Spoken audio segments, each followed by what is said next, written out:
Halo semuanya, apa kabar? Sorry ya, minggu lalu gue tuh gak upload review. Kemarin gue pengen libur aja sih karena baru awal tahun baru banget ya. Jadi gue rada mager. Tapi kali ini gue balik lagi dengan sebuah video. Gue pengen bahas tentang Rashomon, salah satu film paling terkenal dari sutradara Jepang yang sangat amat legendaris, Akira Kurosawa. Alasan kenapa gue pilih film ini adalah karena bulan Januari ini tuh gue pengen ngikut Japan New Year ya. Dan gue rasa Rashomon merupakan film yang cukup populer dari sutradara yang sangat influential, dan film ini juga memiliki relevansi yang tinggi untuk masyarakat modern kayak zaman sekarang.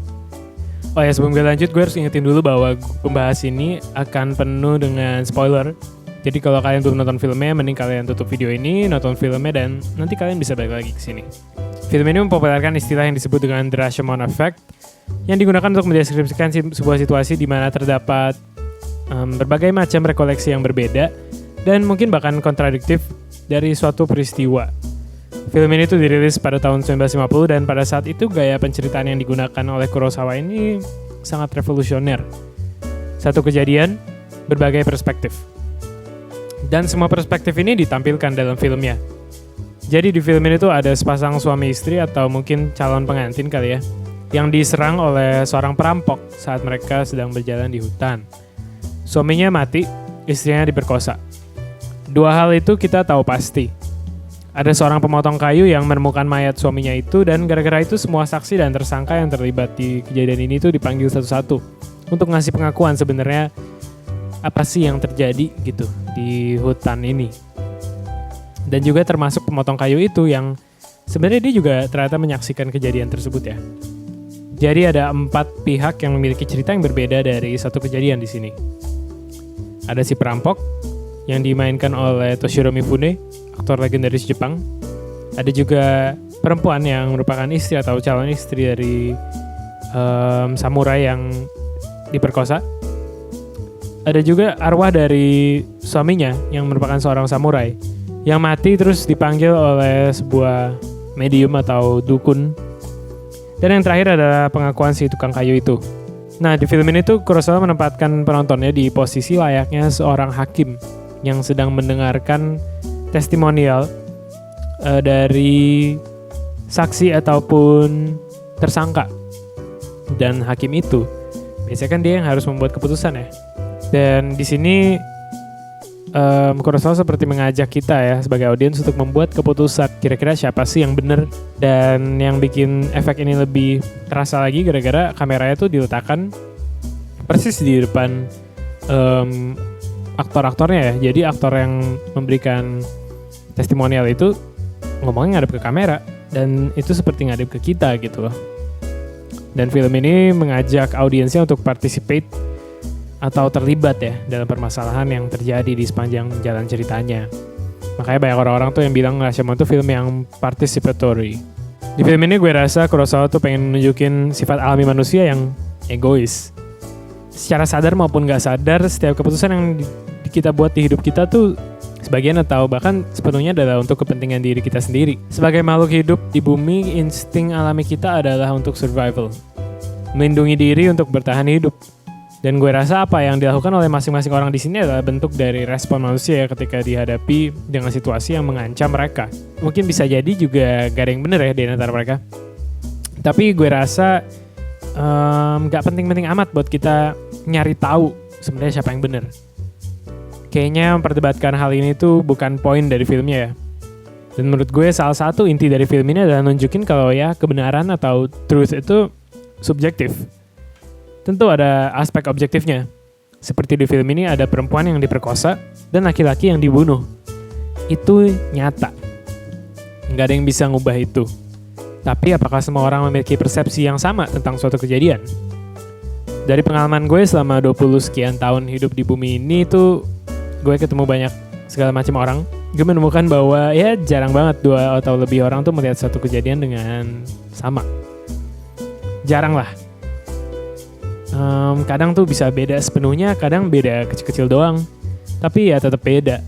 Dan seringkali perbedaan dari cara kita mengingat suatu kejadian itu dipengaruhi oleh self-interest kita atau kepentingan diri kita sendiri.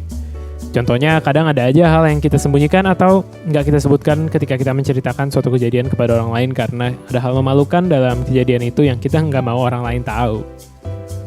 Tapi kadang kita juga bisa nambah-nambahin sesuatu atau mungkin ngasih bumbu lah biar kita kelihatan lebih baik gitu ya depan orang lain. Contohnya kayak Tajomaru di film ini, si perampok. Nah, kita tuh ngedenger dua pengakuan berbeda tentang suatu kejadian yang sama, yaitu saat Tajomaru dan samurai itu berduel.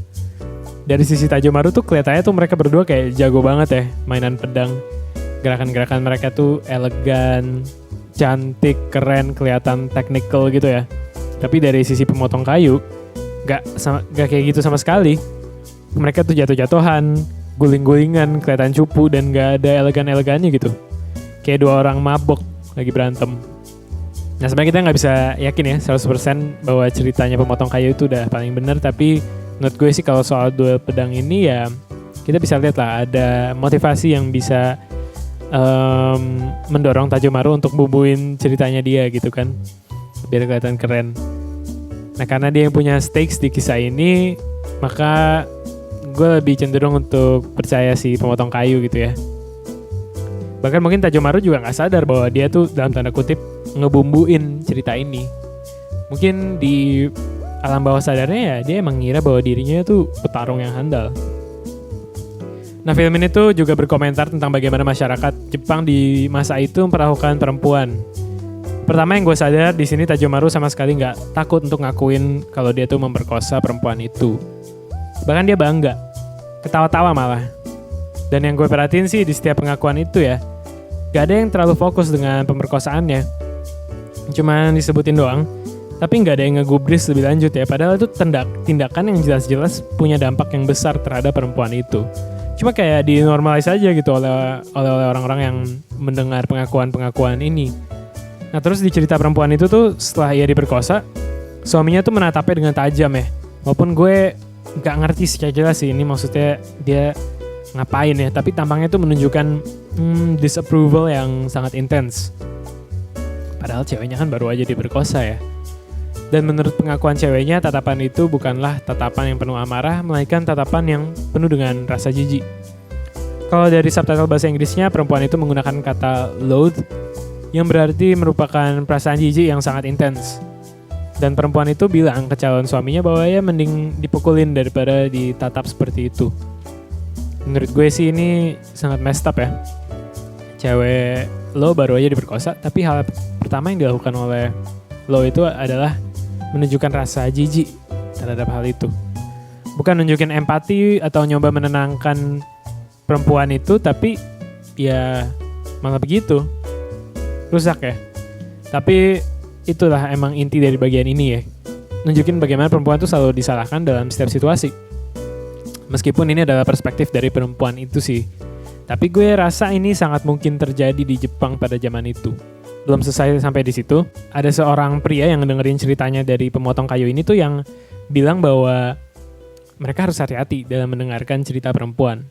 Karena tangisan perempuan itu seringkali digunakan untuk memanipulasi orang.